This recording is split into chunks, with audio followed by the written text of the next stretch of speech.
प्रणाम मित्रों, संस्कृत ज्ञान सरिता चैनल में आप सभी का हार्दिक स्वागत है। और आज हम वर्ण विवेचना के अंतर्गत पार्ट 3 में यत्नों को पढ़ेंगे। यत्न क्या हैं?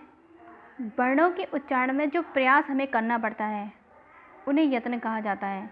उन्हीं के आधार पर वर्णों को किस तरह विभक्त किया गया है, आज हम यही पढ़ेंगे। सबसे पहले हम ये देख लेते हैं थोड़ा सा कि यत्न कहते किसे हैं। संस्कृत भाषा में वर्णों के उच्चारण के लिए किए गए प्रयासों को यत्न कहा गया है। इसके दो भाग हैं, आंतरिक और बाह्य यत्न। अब हम पढ़ते हैं आंतरिक यत्न किसे कहते हैं। वर्णों के उच्चारण से पूर्व किया गया आंतरिक यत्न आभ्यंतर या आंतरिक यत्न कहलाता है। इसके 5 भेद हैं, स्पृष्ट, ईषद स्पृष्ट, विवृत, ईषद विवृत और संवृत। अब हम पहला भाग पढ़ते हैं, स्पृष्ट यत्न। स्पृष्ट यत्न क्या है? स्पर्श व्यंजनों के उच्चारण में जो यत्न लगता है उन्हें स्पृष्ट यत्न कहा जाता है। सूत्र में लिखा है स्पृष्टम प्रयत्नम स्पर्शानाम, यानी कि स्पृष्ट यानी स्पर्श वर्ण, स्पर्श वर्णों के प्रयत्न उच्चारण में जो यत्न या प्रयास लगता है, आंतरिक प्रयास, उसको स्पृष्ट यत्न कहा जाता है।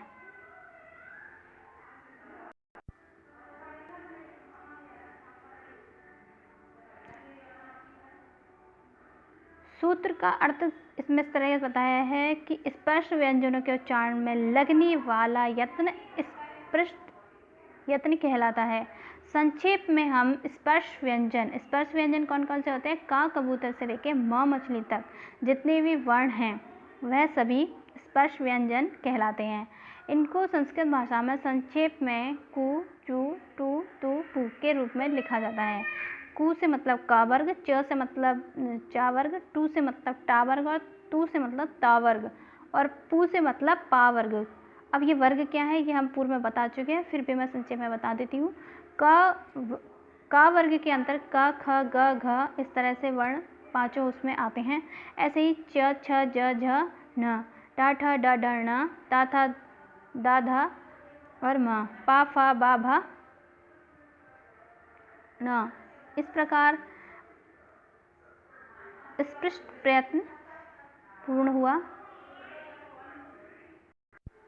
आंतरिक यत्न के अंतर्गत जो दूसरा आंतरिक यत्न है वो है ईषद स्पृष्ट यत्न।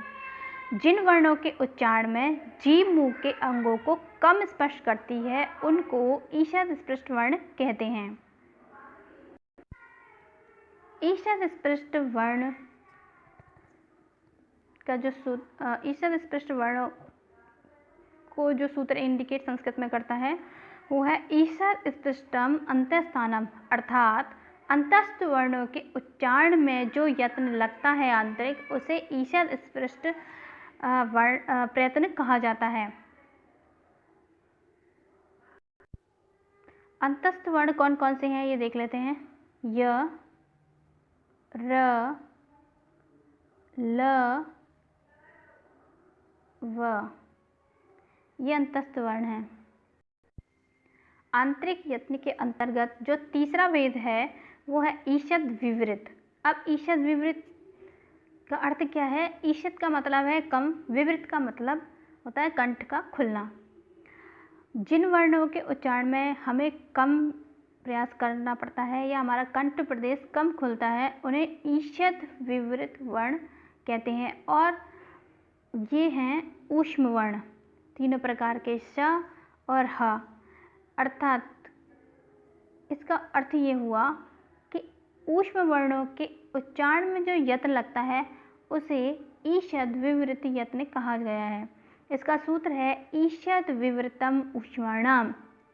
पुनः बताती हूँ, ईषद विवृतम ऊष्माणाम, अर्थात ऊष्म वर्णों के उच्चारण में जो यत्न लगता है उसे ईषद विवृत कहा गया है।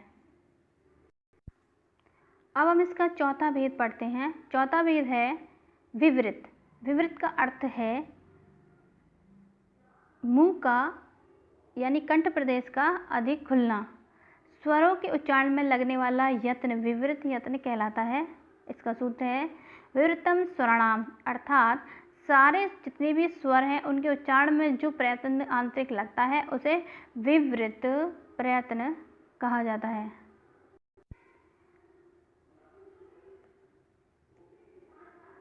संवृत, अब ये जो आंतरिक यत्न के अंतर्गत पांचवा भेद है इसका आंतरिक यत्न का, उसे संवृत कहा गया है। अवर्ण का जब हम लौकिक प्रयोग करते हैं तब उसे संवृत यत्न के अंतर्गत उसे लाते हैं, अर्थात अवर्ण का उच्चारण यदि हम लौकिक रूप में करेंगे तो उसमें जो यत्न लगेगा उसे संवृत यत्न कहेंगे। अवर्ण पूर्व में बताया जा चुका है कि विवृत के अंतर्गत भी आता है, लेकिन जब हम इसका अवर्ण का लौकिक प्रयोग करेंगे तब इसके उच्चारण में जो यत्न लगेगा उसे संवृत यत्न कहेंगे। जैसे राम, रामय और श्यामय, इसमें जो म के बाद अ है उसका उच्चारण संवृत कहलाएगा।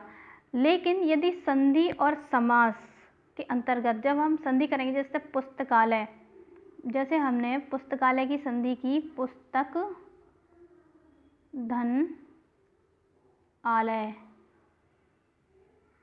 इस दशा में अ का जो प्रयोग है वह विवृत माना जाएगा।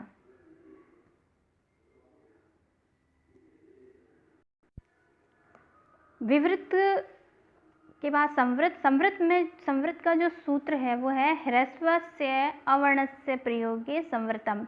ह्रस्व अवर्ण का लौकिक दशा में प्रयोग करने में लगने वाला जो यत्न है उसे संवृत यत्न कहा जाता है। जैसे कि मैंने अभी बताया कि अगर हम किसी वर्ण के साथ या किसी शब्द के साथ अ का प्रयोग करते हैं तो उस समय जो यत्न लगेगा उसे संवृत यत्न कहेंगे। लेकिन जैसे हम संधि करते हैं या समास में प्रयोग करते हैं तब अ का प्रयोग विवृत माना जाएगा, क्योंकि सारे स्वरों का उच्चारण विवृत के अंतर्गत आता है।